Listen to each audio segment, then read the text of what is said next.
Sí, es la frase de todas las semanas. Vuelve a ser jueves. Y parece mentira, pero las semanas pasan muy rápido. Y es jueves de esta tertulia verso libre que nos encanta y que nos divierte cada semana. Katy Gross, buenas tardes. Buenas tardes, efectivamente parece que fue ayer que estuve Sí. aquí. Enrique de Vivero. Enrique, nos ha faltado tanto en las últimas semanas. Le hemos tenido que poner falta tantas veces que ya ahora como que te aprovechamos más, Enrique, cuando viene. No, pero la última La semana semana estuve. sí, claro, pero era en compensación por las otras semanas, Compensación por la claro. otra. Estoy, Claro, estoy pagando mi pecado. Jonathan Montoya, que se viene también con nosotros, continúa con nosotros. Jonathan, buenas tardes de nuevo. Buenas tardes, Marta. Y bueno, nuestro Miguel Ángel Romero, cesarino, que estamos a la espera de que también se incorpore a filas. Vamos a tener que meterlo en la garita, hace guardia, don Enrique de Vivero, como siga faltando a la disciplina. Miguel Ángel es que últimamente está muy Muy despendolado, díscolo, ¿eh? ¿verdad? Está muy díscolo. Y últimamente el aparcamiento por aquí está muy mal, ¿eh? Uy. Muy mal. Yo he tenido que dar 3 o 4 vueltas. Sí, yo también. Y al final una persona que gentilmente dice, bueno, espere que voy a sacar el coche y le dejo que aparque. Ha tenido un detallazo, vamos. Se ha sacado el coche, lo ha aparcado y él ha seguido haciendo algo allí. Y todavía hay gente amable, Sí, la verdad ¿eh? es que sí. Ayer en la tertulia que teníamos ayer, fuera de micrófono ya, la subtertulia era donde había aparcado cada uno, porque habían aparcado donde Dios le daba a entender, porque era imposible aparcar cerca de aquí si no era en doble fila. Bien, también le ponemos tarjeta amarilla a Pepe Abril. Que a También, ver si que o nos roja, está faltando. ¿no? Sí, O sí, roja. porque ya la semana pasada tampoco estuvo. A ver si se incorpora pronto también a nuestra tertulia. Le mandamos un saludo desde aquí, claro que sí. Bien, nos lo contaba Jonathan Montoya en el informativo de ayer. La diócesis de Málaga pues presentó su memoria de actividades del año 2024 y hay muchas cifras interesantes. Por ejemplo, esos 5.000 bautizos que se registraron en el ejercicio anterior y que demuestra que la tónica de cristianización se mantiene, porque los datos son parecidos. Sí, de momento parece que los niños se siguen bautizando, los niños y las niñas se siguen bautizando, los padres bautizan a su prole y bueno, también las personas se van casando más tarde que de lo que nos casábamos antes, pero en fin, al final termina, es curioso cuando ves Es que ahora tenemos más tiempo para pensárnoslo. Ahora hay más tiempo para pensar, antes no había tiempo. Por eso decidimos que no. Claro, como no hay trabajo, ¿no? y más cosas. El caso es que uno de los datos que más llamaba la atención eran esas 52.000 personas atendidas, concretamente 51.929 atendidas por la Iglesia Católica en Málaga, con una ayuda canalizada a través de 209 centros, de los cuales 175 están destinados a mitigar la pobreza.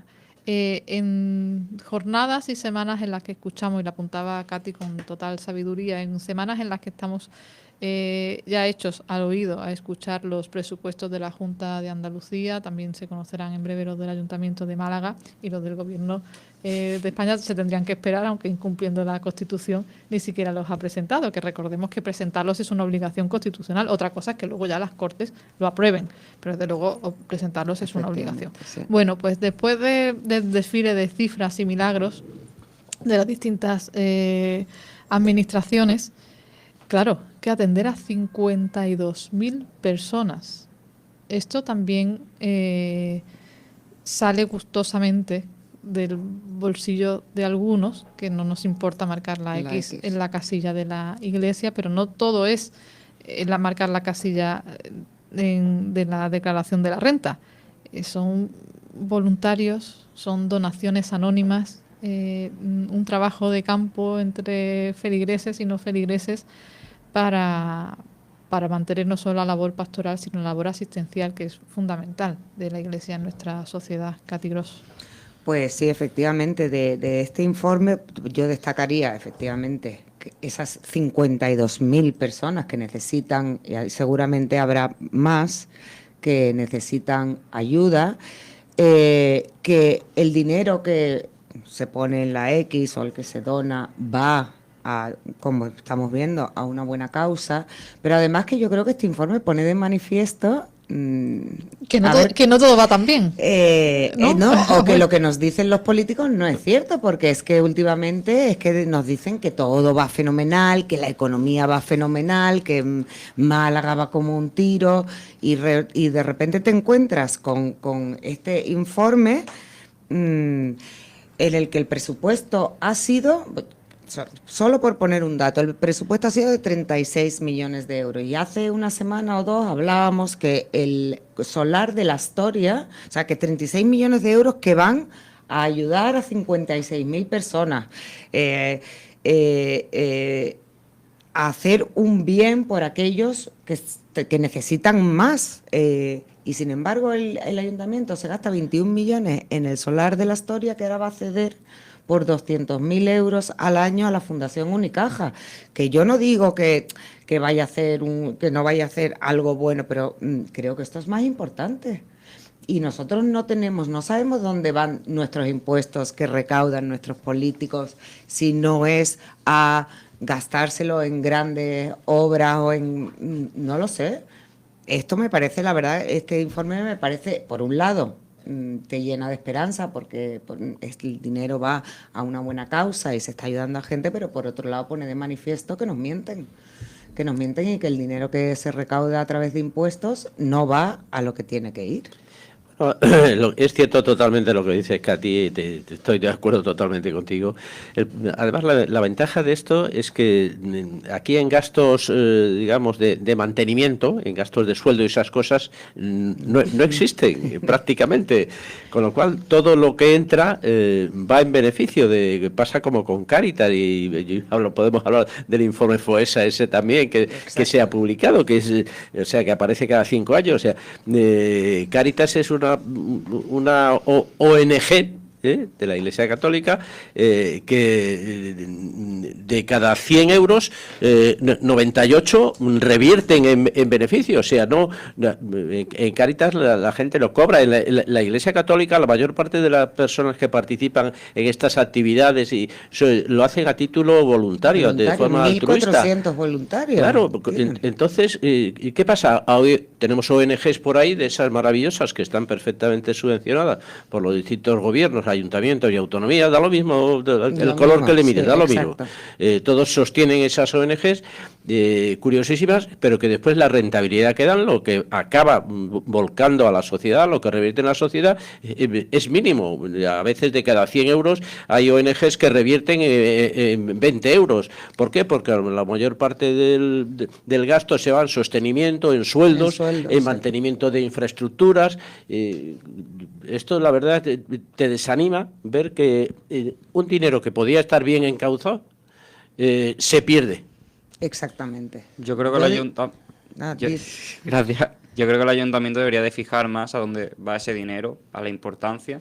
Y por otra parte, yo creo que el papel de la Iglesia es muy bueno porque se ha mantenido, como dije ayer en el informativo, en los últimos 5 años, tanto confirmaciones, bautizos, casamientos. Es decir, eso quiere decir que la gente sigue confiando en la Iglesia y en el labor que hace la Iglesia de transparencia y en general de todo. Esta memoria de actividades se presentaba ayer a cargo de don Rafael Carmona, el diácono, que es uno de los responsables económicos de la diócesis de Málaga, junto con José Antonio Satué, el obispo de Málaga, y también acompañados por Ana María Medina, que es del equipo de comunicación de la diócesis. Y lo hacía precisamente porque el día 9, el domingo, Dios mediante, pues se celebrará el Día de la Iglesia Diocesana. Entonces, coincidiendo con este día, pues quisieron hacer esa memoria de actividades. Bueno, en cuanto a actividad misionera, por aportar datos que ustedes mismos se pueden descargar en esta memoria, en un PDF, que entrando en la página de la diócesis se la pueden descargar perfectamente. En cuanto al anuncio de la fe, pues hay 300 sacerdotes diocesanos, 683 religiosas y religiosos, 143 monjas de clausura, 4.500 catequistas. Sí. Que recordemos que los catequistas son voluntarios. Sí. Es decir, que son pequeños evangelizadores también. Son 4.500 catequistas, 11 seminaristas, que es quizá uno de los puntos negros de la diócesis de Málaga, que es la falta de vocaciones, porque 11 seminaristas serán 11 sacerdotes en un plazo de 5 o 6 años, pero la media de edad de los sacerdotes en Málaga es muy elevada y no está garantizado un relevo generacional en cuanto número de seminaristas respecto a los sacerdotes. Ese es un problema grave que hay en la diócesis de Málaga, y yo creo que en general a nivel de en España, y no en otros países hay del tercer mundo, digamos, desde África o Sudamérica o Asia incluso, que allí en cambio las vocaciones sacerdotales crecen muchísimo. En Europa y en España en concreto, la verdad es que han decaído mucho. La diócesis de Málaga ha ido disminuyendo. Hoy día es complicado el que alguien, un hombre, quiera dedicarse al sacerdocio.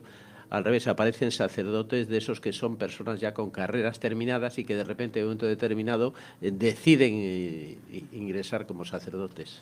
En cuanto a los sacramentos, pues son 4.925 bautizos, 8.458 confirmaciones, que era quizá el sacramento que menos se celebraba, pero es cierto que como ahora los requisitos de la Iglesia no deja pasar tampoco las confirmaciones, antes era estar bautizado y a lo mejor haber recibido la primera comunión, pero la confirmación es un elemento sine qua non para una serie de procesos administrativos y jurídicos de la diócesis. Pues claro, 8.458 confirmaciones, 5.031 primeras comuniones y Enrique 957 matrimonios.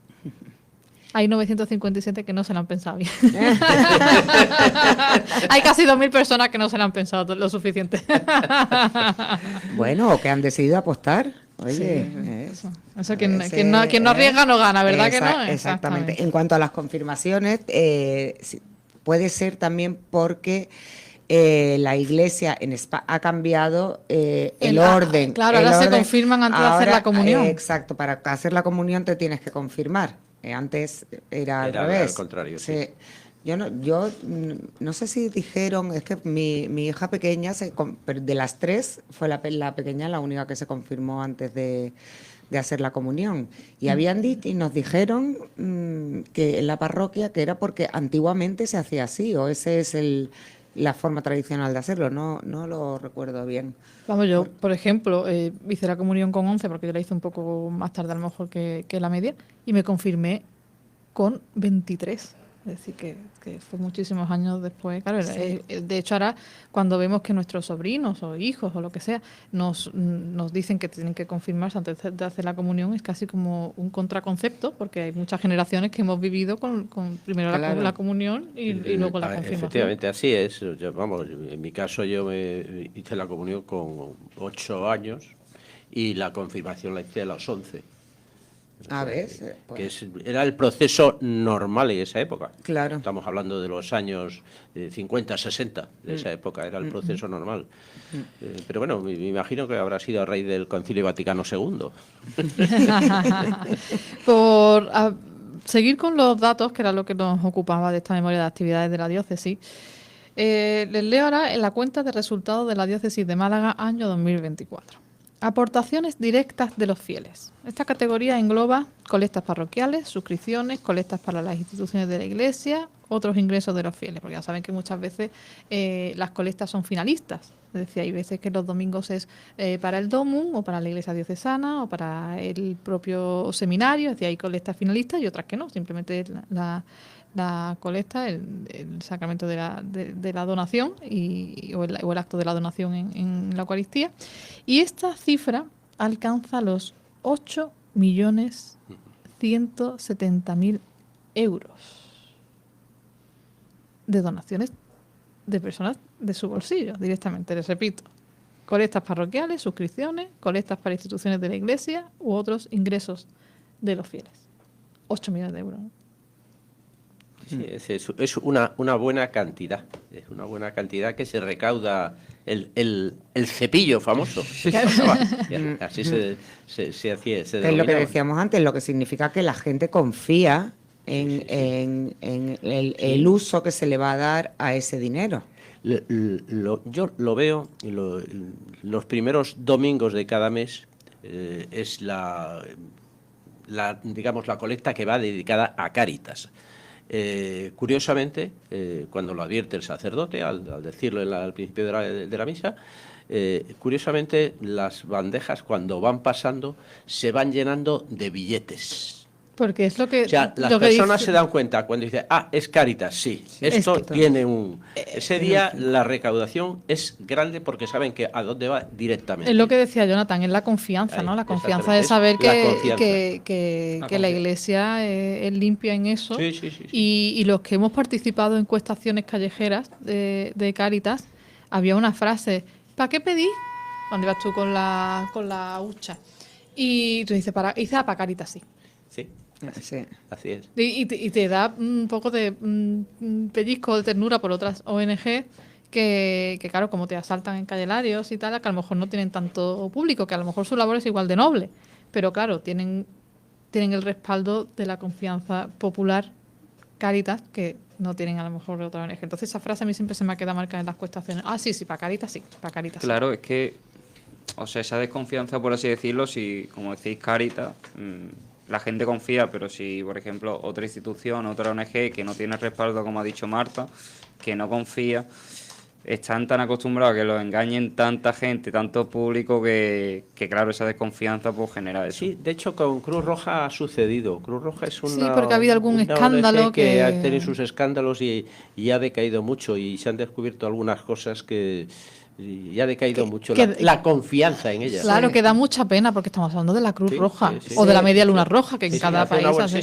sí. Sí, bueno, yo creo que hubo una campaña muy fuerte de descrédito de la Cruz Roja en las riadas de Valencia del año pasado. Sí. Que yo recuerdo que muchas noticias era que donde estaban esas mantitas rojas para socorrer a los damnificados, esas mantitas rojas que se ven en la televisión Sí, cuando llegan. efectivamente. Y con Cuando la- y llegan, con una cuando especie llegan de- los inmigrantes, ves unos equipos de Cruz Roja Sí, desplazados, sí, perfectamente pertrechados, con todas las cosas para... Y yo creo que eso fue como la guinda, ¿no? Sí, La gota sí, que sí, colmó sí, el vaso de ciertas informaciones que ya venían circulando desde hace tiempo. Y da pena, ¿no? Que instituciones que han Sí. hecho tanto, porque Sí, verás, nadie está libre de ensuciarse Bueno, las manos en algún Cruz- momento, pero Cruz pero- Roja es que se ha politizado mucho, ¿eh? Sí. Cruz Roja Sí, se ha politizado sí. mucho y allá donde entran los políticos hay que tener cuidado. Sí, Enrique, pero no podemos obviar la gran labor que han hecho, que han venido realizando. ¿no? Sí, Y la sí, sí, no, importancia. la han hecho. La han No hecho, es sin una duda. ONG de palabrería que se fundara antes de ayer. La Cruz Roja ha hecho mucho en grandes conflictos y te da pena que ahora se vean eso. Claro, pero la pena viene ¿por qué? Porque ¿por qué la percepción que se tiene de la Cruz Roja ahora no es la misma que hace 20 años? Es lo que habría que mirar. Claro, por la politización, Ahí, claro. por la politización, a la que se ha visto sometida, que es que la política es que está impregnando todo. Y a veces Los emponzoñando, políticos. impregnando y emponzoñando. Y en muchos empeorando, países. y empeorando todo, un poco al hilo del informe FOESA que hacía referencia antes, que él pues lo que dice es el proceso de fragmentación social que está viviendo España, que está la clase media está desapareciendo. Está desapareciendo y todo por la carestía de la vivienda, Sí, señor. por la mala, porque hay una educación Lo- pésima. los trabajos precarios que Unos hay, trabajos esos precarios, con sueldos esos fijos discontinuos. Yo cuando oigo la palabra fijo discontinuo, trabajador fijo discontinuo, señor que está en el paro y cobra el paro y que unos meses al año trabaja. Eso sí. se llama fijo discontinuo, con lo cual maquillan perfectamente las cifras de desempleo. Eso sí, es Sí, cierto. entonces, bueno, la verdad es que es preocupante. Nada que no ya hayamos No, debatido sí. o hablado aquí en esta tertulia, pero que ya está en blanco y negro. Sí, no. Este informe, la verdad es que ayer veía un programa de televisión, veía a la secretaria general de Cáritas y decía que este informe lo hacen cada 5 años. Sí.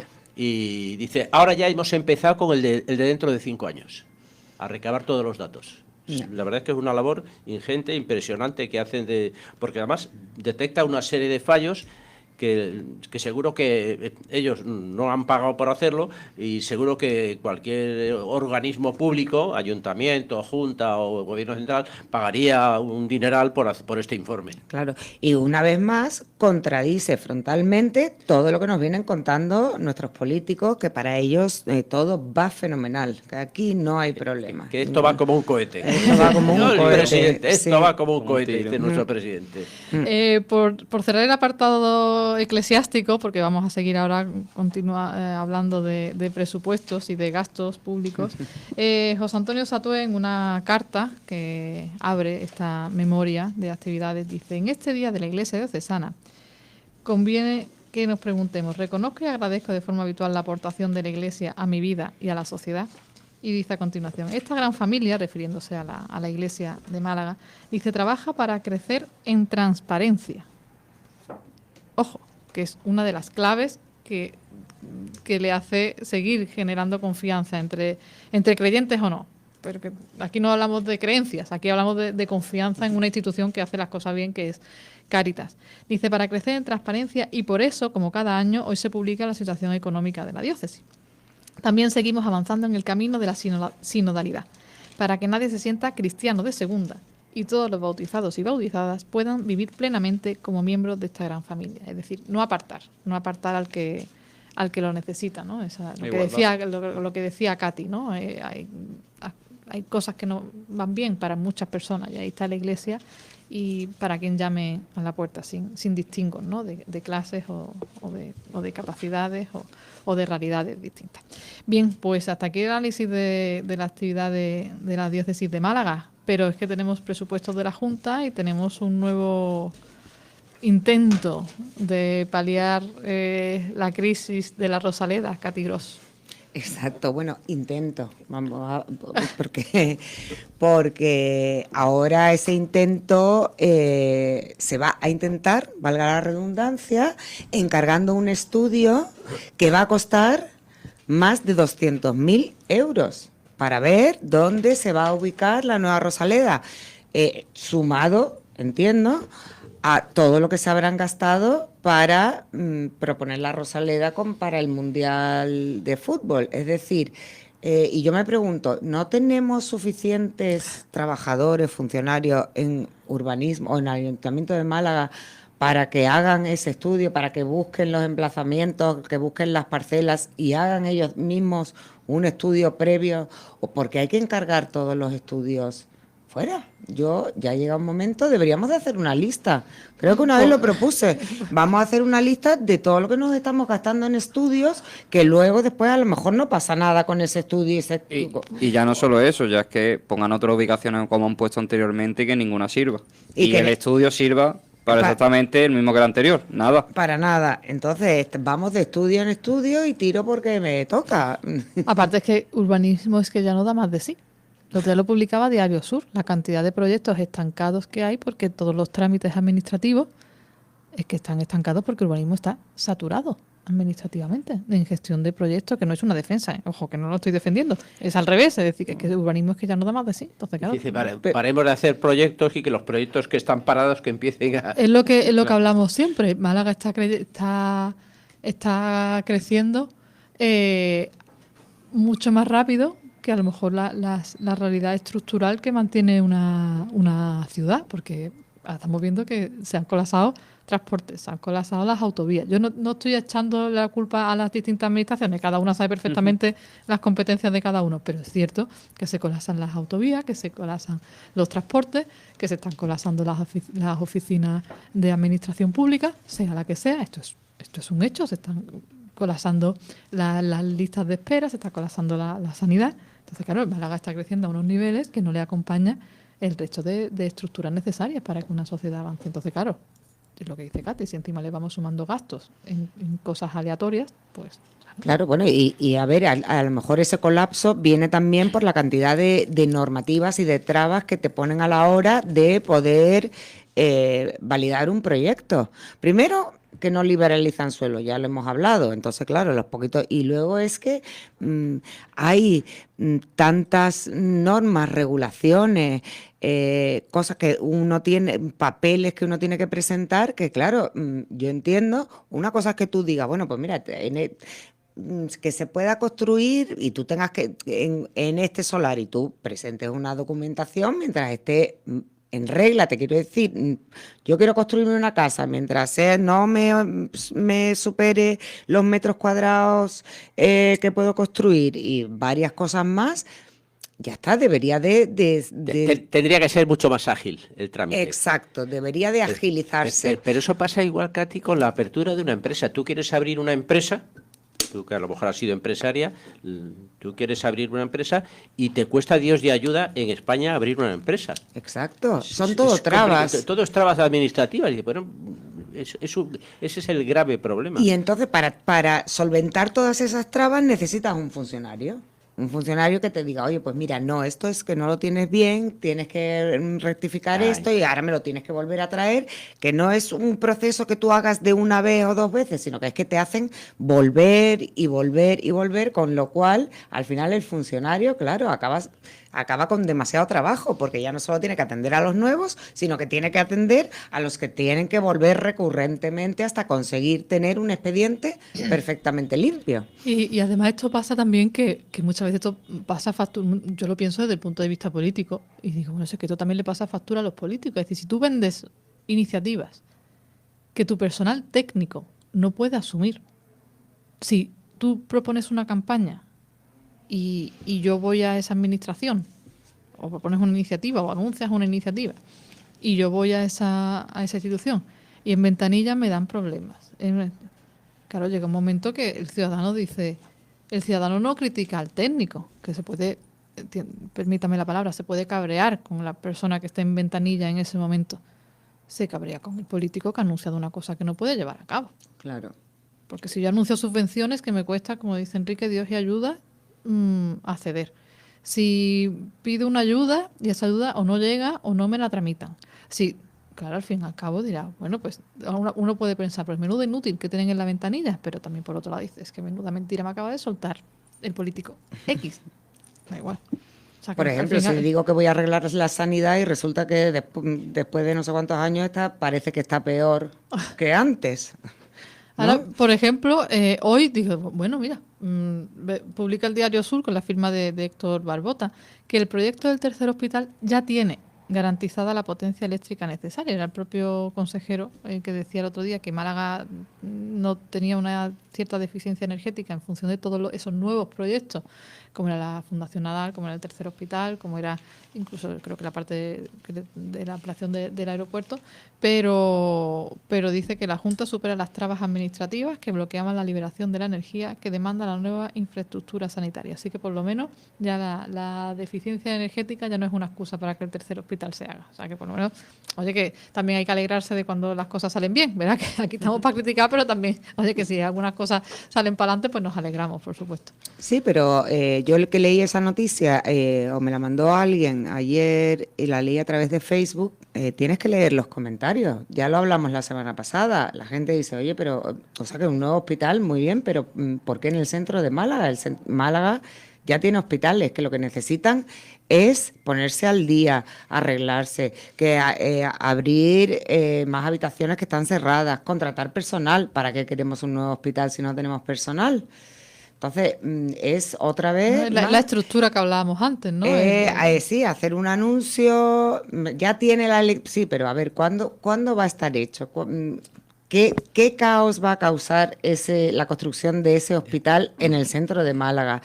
Para hacerlo van a tener que cortar 700 árboles que absorben y limpian la atmósfera, que hay una plataforma, ya también lo hemos comentado, que está intentando defender eso. Hay otras plataformas que lo que quieren es que se dote de más personal a la sanidad. Entonces... o una vez más son anuncios grandilocuentes, hoy mira qué bien lo estamos haciendo, pero si es que tenemos fallos ya, porque no arreglamos los fallos que tenemos. Y sí, había que poner, digamos, esa labor de mantenimiento, que es la que tienen que hacer, claro, y que no se hace. No se hace y entonces se acaban deteriorando. Lo hemos visto a nivel nacional con los trenes de los famosos AVE. Exacto. Que han empezado a romperse todo de repente, porque se ve que está claro que durante algunos años no se ha hecho ningún tipo de mantenimiento, no se ha gastado lo suficiente. En esto de los hospitales, pues sucede lo mismo. Probablemente no se haya invertido en ese mantenimiento preventivo fundamentalmente, porque el correctivo se hace cuando se rompe algo, hay que arreglarlo, claro. Pero el preventivo que es fundamental, y sobre todo el dotar de personal porque nos falta personal, fundamentalmente en el área sanitaria. Claro, bueno, una de las cosas que decían, por ejemplo, que es que el nuevo hospital va a estar se va a hacer en los terrenos donde está el hospital civil, Sí. Pero porque en las urgencias del hospital civil se cerraron hace ya algunos años, Sí. porque Con el no COVID. reabres otra vez las urgencias del hospital civil y das ese servicio. Y no se saturan las urgencias de Carlos Hayas, por ejemplo. Pues son cosas que el ciudadano no entiende, que está muy bien, que necesitamos más hospitales, pero a lo mejor quizás no en el centro de Málaga, quizás un poco más afuera, que dé servicio también a toda la gente que vive alrededor, porque hay mucha gente que se está teniendo que ir a Pero vivir fuera. que no es de ahora, perdona, Jonathan, que no es de ahora, porque recordemos, era todavía Susana Díaz presidenta de la Junta de Andalucía, el hospital de Cártama, Sí. el hospital Del Guadalhorce. comarcal del Guadalhorce, Correcto. que se construyó ¿Y? y fin de la presente historia, hasta que es cierto, y eso, al César lo que es del César, Claro. con la administración de Juanma Moreno, sí se activó el hospital. O sea que con todo lo que se le pueda achacar de críticas al gobierno de Juanma Moreno en Sanidad, es cierto que teníamos un hospital totalmente empantanado, vacío y abandonado, Sí, como sí, era el hospital del Guadalhorce, que se puso en funcionamiento. Entonces uno dice, bueno, si se hicieron estas cosas, ¿por qué no se siguen haciendo? Es decir, si se supone que las dotaciones presupuestarias son cada vez más mayores, en fin, o sea, hay cosas, tú dices, bueno, pues se están jugando a la mayoría absoluta. Sí. Sí, yo creo que sí, efectivamente. O sea, que yo creo que también es una manera de... Siempre digo lo mismo, es muy triste pensar solamente en la finalidad política. Pero es que al final el 90% de los políticos lo que les mueve es la finalidad política, no les mueve el servicio público. Esto es muy duro de decir, pero es que es la verdad. Entonces dices tú, bueno, aunque sea por ganar las elecciones, haz cosas. Sí, O sea, que sí. es la petición Claro, última. Pero Marta, el problema de la política en España es que la visión de ellos es 4 años. Ese es el gravísimo problema. Y todas esas cosas que hablamos de grandes infraestructuras son a muy largo plazo y tiene que ser alguien, un político muy, no sé, serio para plantearse el invertir a largo plazo, a 10, 15 años, 20 años. Eso probablemente no lo va a ver ni su partido lo verá, probablemente. Y entonces nos encontramos con que ahora mismo todo se reduce a lo que se va en 4 años, a hacer algo, y entonces vivimos en el cortoplacismo político que es tremendamente perjudicial. Claro, y ahora como ya tenemos elecciones a la vista, pues ahora empezamos con las promesas, las grandes promesas de todas las cosas que vamos a hacer. Pero la realidad es el informe que hemos comentado al principio del programa, que la realidad es que todo va a peor, que está empeorando, y esa es la realidad. La realidad es que hemos tenido en los últimos 20 años una pérdida de poder adquisitivo de cerca del 35%. Sí, exacto. Eso es un dato estadístico que no me lo invento yo, es así.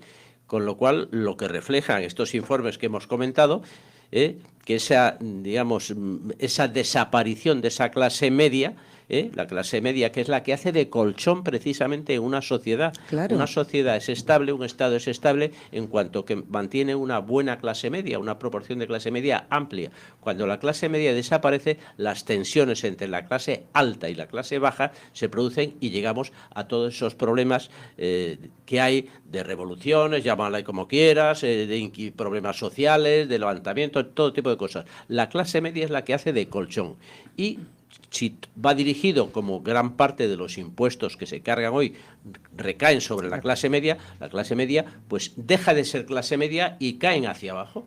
Claro.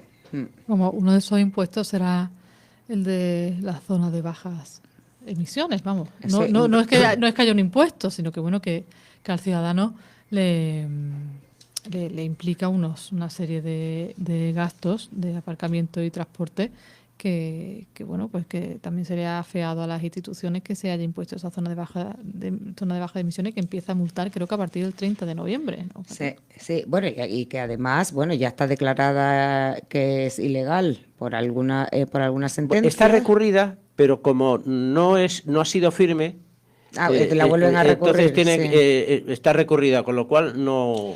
La zona de bajas emisiones no es más que un impuesto indirecto, otra vez, para hacernos la vida a todos los ciudadanos un poco más imposible, Yo ya creo que ese es, con perdón, que esa es la motivación de los políticos, porque no lo puedo entender.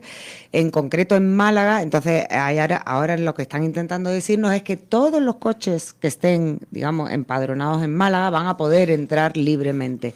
Pero muy bien, perfecto. Pero ¿y toda esa gente a la que se está obligando a irse a vivir a otros municipios porque no pueden comprar o alquilar en Málaga, que son de Málaga? Entonces, y que trabajan en Málaga. Y que trabajan en Málaga. Es que la gente que por la mañana viene a Málaga, yo creo que no viene por deporte. O sea, por la mañana las carreteras, las entradas de las carreteras, de los accesos a Málaga están saturados. Lo que no acabo de entender es, vamos a ver, toda esa gente no entra en Málaga para darse un paseo con su coche, para que vean que tiene coche. Exacto. O sea, ¿será que vienen a hacer algo? Hay otras opciones de ocio mucho más interesantes que comerse un atajo a las 8 de la mañana. Exactamente. Entonces, toda esa gente se las va a castigar. Exactamente. Y que es que precisamente se han ido de Málaga porque, bueno, Málaga se ha puesto muy caro. Bueno, tampoco es una cosa que sea sorprendente, Katy, que pasa en las grandes ciudades. Hay trámites que tú tienes que hacer obligatoriamente en la capital de la provincia. Exacto. Vivas en Alaurín, vivas en Torremolinos, vivas donde sea. Hay trámites que se hacen en los organismos oficiales o en los hospitales que hay dentro de la ciudad, de la capital. Yo pienso que la zona de bajas emisiones va a acabar como acabó, no me acuerdo el documento cuando había COVID, que era como un... Ah, sí, ¿cómo se llamaba? sí, Es que no me acuerdo. el pasaporte COVID. El ¿no? pasaporte COVID, yo en ese momento trabajaba de hostelero y me llevé más de una bronca porque más de uno me comentó, y es verdad, te quería ilegal. Es decir, yo no puedo pedirte un documento, un pasaporte COVID en el que sale tu DNI, sale todo. Y yo creo que al final hay tantas trabas, hay tantas lagunas que al final yo creo que la zona de bajas emisiones, tarde 2, tarde 3, tarde 4 años, se va a acabar reduciendo o va a acabar... Va a acabar siendo inconstitucional. Sí, por ejemplo, si estás trabajando, pues lo mismo te dan una serie de justificantes o algo porque tienes que ir a trabajar o tienes que ir al médico, tienes que hacer una labor de, yo qué sé, de sellar el paro, cualquier cosa. Es que hay quien alega que la zona de bajas emisiones atenta directamente contra el artículo 19 de la Constitución española, que dice que reconoce el derecho de los españoles a circular libremente por España. Es decir, usted no puede limitarme a mí, si yo circular por el centro de Málaga, si mi coche está matriculado, está registrado, yo tengo carnet de conducir y mi coche paga sus impuestos. Usted no es, o sea, una normativa, por eso está la jerarquía normativa, un reglamento municipal no puede ir en contra de un derecho constitucional. Eso, la ley hay jerarquía. Una Claro. ley menor nunca puede ir por anular una ley mayor. Exacto, y es lo que pasó con el pasaporte COVID. Es decir, nadie te puede obligar a tú enseñar tus datos médicos. Nadie te puede pedir tus datos médicos. Y el pasaporte COVID iba directamente en contra de ese derecho de la Constitución. Y por eso el Tribunal Constitucional... Lo que había que quitar entonces serían también las ITVs, porque si resulta que tu vehículo pasa la ITV todos los años, pero no puedes entrar en un sitio, pues, ¿para qué está inventada la ITV? Claro. regulada de alguna manera. O sea, es que no sé para qué. Si yo, ¿qué pasó? La ITV para que mi coche esté en medio del campo donde no contamino ni pasa nada. Es que es otro negocio. O sea, tenemos montado negocios sobre negocios. Claro, son Aquí alguien llegará algún día que acabe con los negocios. Yo espero que eso suceda. Es que son impuestos, aparte de todos los impuestos que ya pagamos, son impuestos que yo llamo indirectos. ITV, el de circulación. Sí, claro. Todo empieza... Sobre todo porque uno circula por la autovía y que es un tráfico menos controlable que el de una ciudad, y tú ves tubos de escape, Sí. que tú dices, me juego lo que no tengo a que ese coche no pase la ITV. Es imposible que las emisiones de ese coche le hayan permitido pasar la ITV, y eso no se controla. Muchos da la casualidad de matrículas no españolas. Sí. No voy a entrar en detalles. Sí. Tú dices, bueno, entonces... Claro.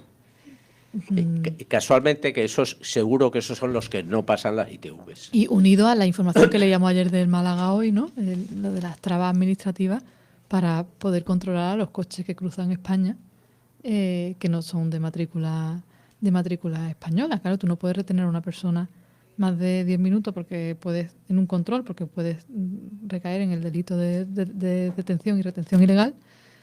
Pero claro, es que hay mucha gente que circula en España no cumpliendo las normas de circulación básicas. Entonces, ¿qué tú dices? Bueno, Bueno, pero es que en España hay mucha gente que directamente no cumple un montón de normas. Pues yo no sé, pues la inmigración ilegal, o sea, si uno viene de Estados Unidos en un avión, le piden el pasaporte antes de entrar en España, pues 3 o 4 veces.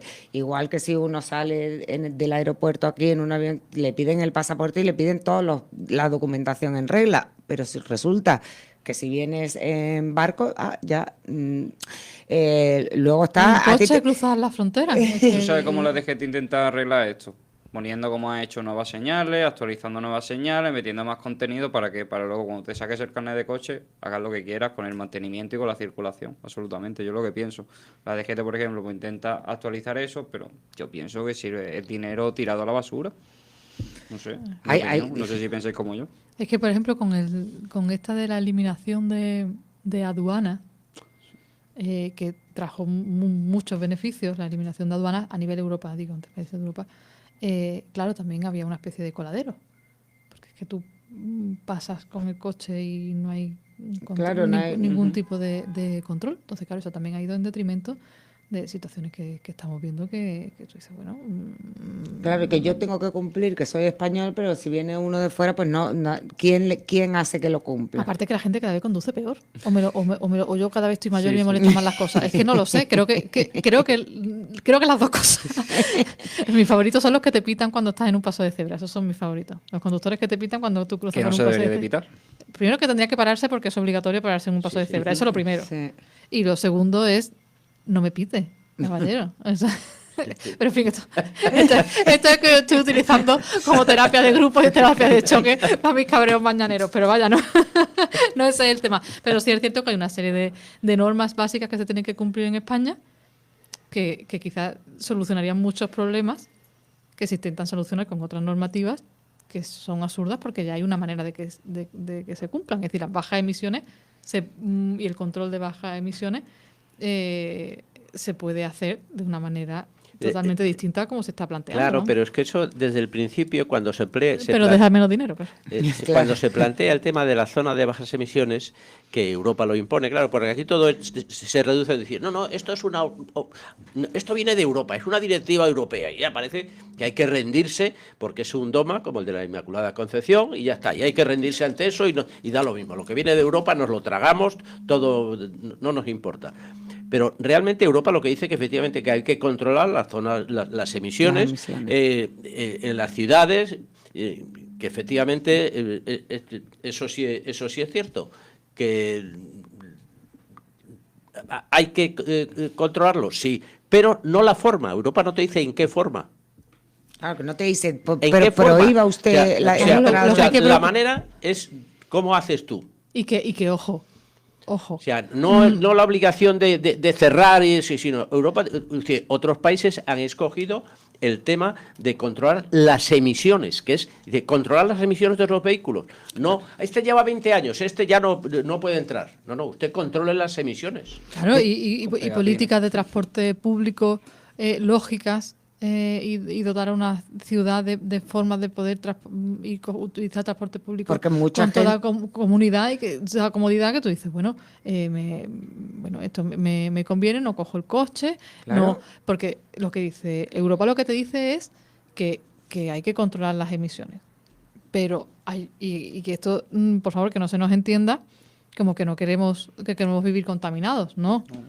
Nosotros queremos, por supuesto, respirar aire el más puro posible y el mejor bienestar para todos los ciudadanos, puesto que nosotros también somos ciudadanos y necesitamos aire puro que respirar. Pero es cierto que hay muchas maneras, Katy, de interrumpir. Yo lo que iba a decir es que en Málaga creo yo que no tiene un problema de contaminación en el centro de la ciudad. No está saturada, porque Málaga tiene la enorme suerte de vivir junto al mar.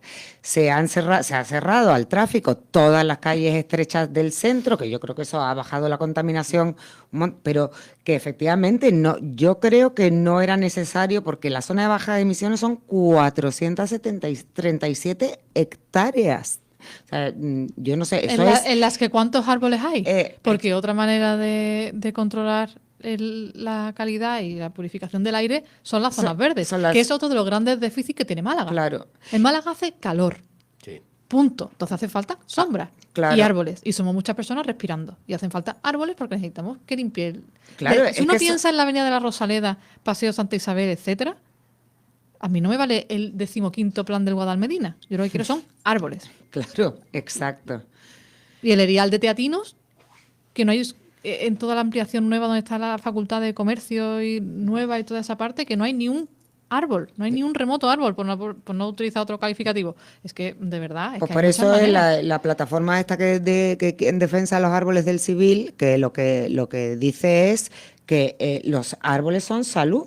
Que cómo vas a construir un centro hospitalario para dar salud quitando salud. Y entonces, bueno, creo que el ayuntamiento dice, bueno, no, pues vamos a plantar los árboles en otro sitio, pero es que se tardan 40, 30 o 40 años hasta que un árbol alcance esas dimensiones y de los beneficios que da un árbol de tantos años. La absorción del anhídrido, del CO2 y la emisión de, digamos, la famosa fotosíntesis, que es la función que hacen todos los vegetales, absorben el CO2 y te emiten el oxígeno. Eso es la labor de los árboles.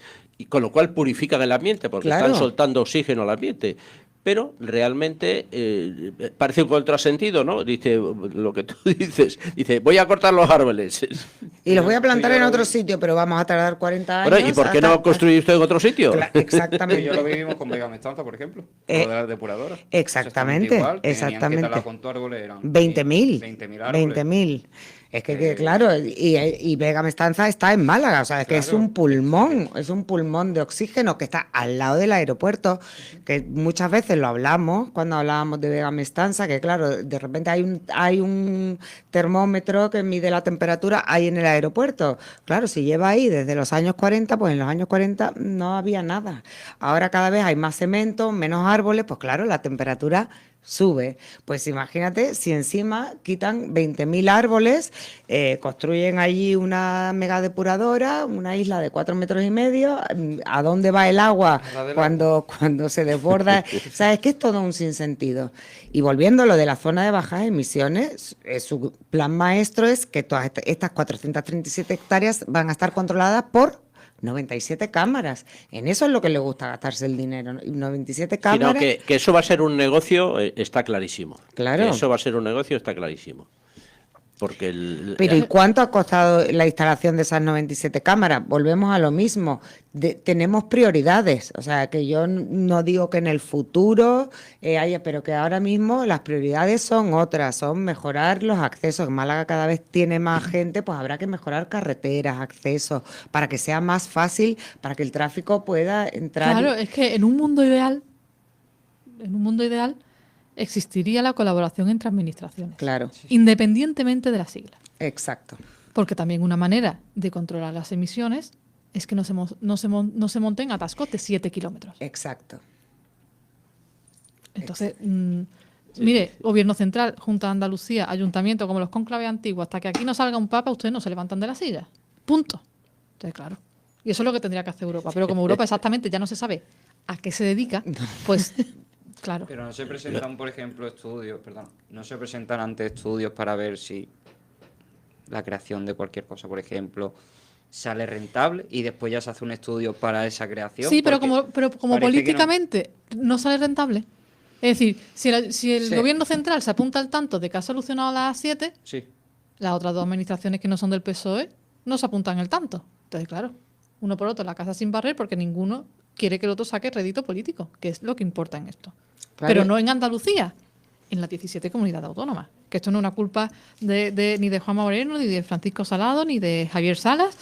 no es culpa de los tres, ni de ninguno, o de todos, o de todos los presidentes de las diputaciones, de las comunidades autónomas o de los subdelegados del gobierno, que yo no estoy dando nombres, es un problema de concepto, del concepto político que tenemos en este país. Punto.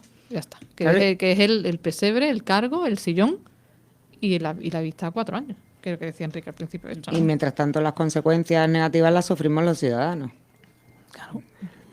Yo creo que y soy europeísta, pero el montaje político en Europa es una cosa que había que ponerle coto.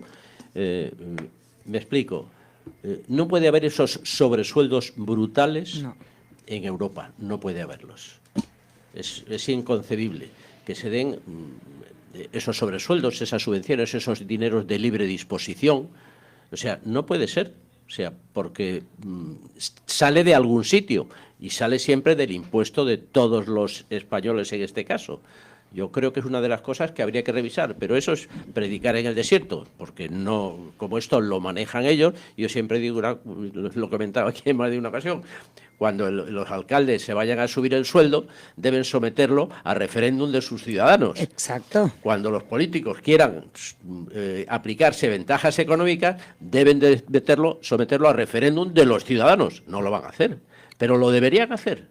Claro, o sea, y ya veremos cómo no sucederían las cosas. No lo que hacen porque saben que iba a salir adelante. Hombre, ¿no? pero si hicieran las cosas... Si fuese una subida razonable, Marta, claro. Y si hicieran las cosas bien, Sí, seguramente... en el mundo ideal que estamos plasmando aquí, Claro. que no es un mundo leal, no un mundo ideal, bueno, sí, un mundo que me refiero a un mundo fantasioso, es un mundo ideal en el sentido de que las cosas funcionan. de que funcionarían y que se aplicarían simplemente las leyes en vigor y las leyes morales, al fin y al cabo, ¿no? Sí, claro. Y bueno, y no importa hacer las cosas con transparencia, porque aunque me perjudiquen, hacer las cosas bien aunque me perjudiquen, ¿no? Pero bueno, eso ya es. Claro, bueno, y es lo que vemos con el informe este de Cáritas, que ellos que hacen las cosas como las hacen, yo creo que bien, presentan su informe, presentan sus cuentas, pues la gente sigue confiando en ellos. Entonces, pues si ellos fueran políticos y de repente le preguntaran a la ciudadanía, oye, ¿que os parece bien que nos subamos el sueldo un 10%, un 5%? Seguramente la gente diría, pues sí, pues subiros el sueldo. Yo ayer estaba viendo un vídeo antes de acostarme de David Jiménez, que es mi periodista favorito, y hablaba un poco de la política y tal, y lo que yo no veo lógico. Mira, si lo haces bien y todo va bien y no hay repercusiones ni nada, puedo llegar a entenderlo, pero que tú vayas al Congreso, aguantes 10 años ahí, y una vez que ya hagas los 10 años, ya optas a una paga toda la vida. Fundamentalmente, sobre todo cuando has dejado tu país peor de lo que lo has cogido. Y aparte... Ayer la tertulia de los miércoles era sobre los 50 años de democracia en Málaga y había gente tan distinta y distante políticamente como Efraín Campos, que pertenece al Comité Nacional del Partido Comunista, o Luis Merino, por ejemplo, fue el primer alcalde de la democracia, alcalde de Málaga en el 77-79, estaba Antonio Montilla, el Diario Sur, y José Seguí, el arquitecto.